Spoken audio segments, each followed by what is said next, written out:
வணக்கம் மக்களே. இன்னைக்கு நம்ம சேனல்ல கிஷன் தாஸ் நடிப்புல தேஜாவு படத்தோட இயக்குனர் அரவிந்த் ஸ்ரீனிவாசன் இயக்கத்துல வெளிவந்த தருணம் படம் எப்படி இருக்குன்னு பார்க்கலாம். சிஆர்பிஎஃப் அதிகாரியான கிஷன் தாஸ் ஒரு ஆபரேஷன்ல தன்னோட ஃப்ரெண்டையே தவறுதலா கொலை பண்ணிடுறாரு. அதுக்கான விசாரணை சென்னையில் நடக்குது. அப்போ அவர் ஹீரோயின் ஸ்ருதி வெங்கட்ட பார்க்கறாரு. அவங்களுக்குள்ள பழக்கம் ஏற்பட்டு அது காதலாவும் மாறி நிக்குது. ஒரு எதிர்பார்க்காத சூழ்நிலையில தன்னோட அபார்ட்மெண்ட்ல இருக்க ராஜ ஐயப்பாவை கொலை பண்ணிடுறாங்க ஸ்ருதி வெங்கட். அப்போ கிஷனுமே அந்த ரூமுக்கு வந்துடுறாரு. அவங்க ஏன் அவரை கொன்னாங்க, கிஷனும் ஸ்ருதியும் அந்த கொலையை மறைக்க எடுக்கிற முயற்சிலாம் என்ன, அந்த கொலைய மறைச்சாங்களா இல்லையா அப்படிங்கிறது தான் இந்த படத்தோட கதைக்களமே. கிஷன் தாஸ் பெருசா இந்த கேரக்டருக்கு செட் ஆகாத மாரி தான் ஒரு ஃபீல் ஆச்சு. ஏன்னா, அவர போலீஸ்ன்னு நம்புறதுக்கே நம்மளுக்கு ரொம்ப நேரம் எடுத்தது. கடைசி வரைக்கும் நம்பவும் முடியல தான். அது அவர போலீஸ்ன்னு நம்ப வைக்கிறதுக்காகவுமே சில சீன்ஸ் வச்சிருக்காங்க. அதுவுமே நம்மளுக்கு சுத்தமா செட்டே ஆகல. ஹீரோயின் ஸ்ருதி கேரக்டருமே ஒரு குழப்பமாவே இருந்தது. அவங்க யார லவ் பண்றாங்கன்னே ஆரம்பத்துல இருக்கிற நம்மளுக்கு ஒரு குழப்பம் வந்துரும். ஏன்னா, கிஷன லவ் பண்றாங்களா? இல்ல ராஜ் ஐயப்பா கூட அஃபேர்ல இருக்காங்களா? அப்படிங்கிற ஒரு எந்த தெளிவுமே இல்ல. அவங்க நடிப்புலயுமே படத்துக்கு சுத்தமா செட் ஆகாத மாரி இருந்தது. ஏன்னா, ஒரு கொலைய பண்ணுன பதட்டம் அவங்க முகத்துல கடைசி வரைக்குமே இல்ல. ஏன்னா, ஒரு கொலைய பண்ணிட்டு அவங்க பக்கத்து ரூம்ல போய் தூங்குறதா இருக்கட்டும், எந்த உணர்ச்சியுமே இல்லாம தெமன்னு ஒரு டயலாக் மட்டும் பேசுற மாரி தான் ஃபீல் இருந்தது.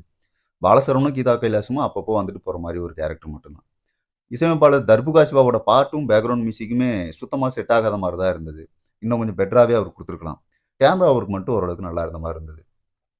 திரைக்கதையில இயக்குனர் ரொம்பவே இன்னும் கொஞ்சம் மெனக்கெட்டு இருக்கணும்னு தான் தோணுச்சு. ஏன்னா, ஃபர்ஸ்ட் ஹாஃப்ல பெருசா எந்த சுவாரஸ்யமே இல்லாம, படம் ஒரு மாரி ஃப்ளாட்டா நகர்ற மாரி தான் இருக்கும்.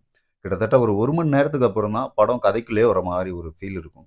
அதுக்கப்புறம் தான் இந்த படம் சூடு பிடிக்கும் அப்படின்னு நெனைச்சாலுமே, அதுலயுமே மிகப்பெரிய லாஜிக் ஓட்டைகள்லாம் வச்சுட்டு அவரு நம்மளையுமே லாஜிக் பார்க்க வச்சுர்றாரு. ஏன்னா, அவ்வளோ பெரிய அபார்ட்மெண்ட்ல பணத்த தூக்கிட்டு இவங்க பொதி மூட்டை மாரி சுத்துறதா இருக்கட்டும், எந்த பதட்டமுமே இல்லாம இருக்கிறதா இருக்கட்டும், அது நம்மளுக்குமே சரி ஏதோ நடக்குது, சும்மா படம் நகருது அப்படிங்கிற மாரி தான் பார்க்க வச்சுருது.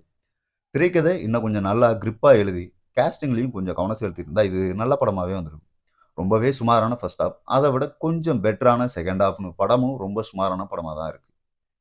தேஜாவு இயக்குனர் அரவிந்த் ஸ்ரீனிவாசன்ட்ட இருந்து ஒரு நல்ல த்ரில்லர் கிடைக்கும் அப்படின்னு எதிர்பார்த்து பார்த்ததுல, அது ரொம்ப சுமாரான த்ரில்லர் தான் இருந்திருக்கு. அடுத்த படத்துல அவர் நிச்சயமா ஒரு நல்ல தேஜாவு மாரி ஒரு நல்ல படத்த குடுப்பாரு அப்படின்னு நாம நம்புவோம். இந்த ரிவ்யூ பிடிச்சிருந்தா சப்ஸ்கிரைப் பண்ணுங்க. நம்ம சேனல் லிங்க்க மத்தவங்களுக்கும் ஷேர் பண்ணுங்க. பக்கத்துல இருக்க பெல் ஐகானையும் கிளிக் பண்ணுங்க. அடுத்து ஒரு நல்ல விமர்சனத்தில் சந்திப்போம் மக்களே. நன்றி.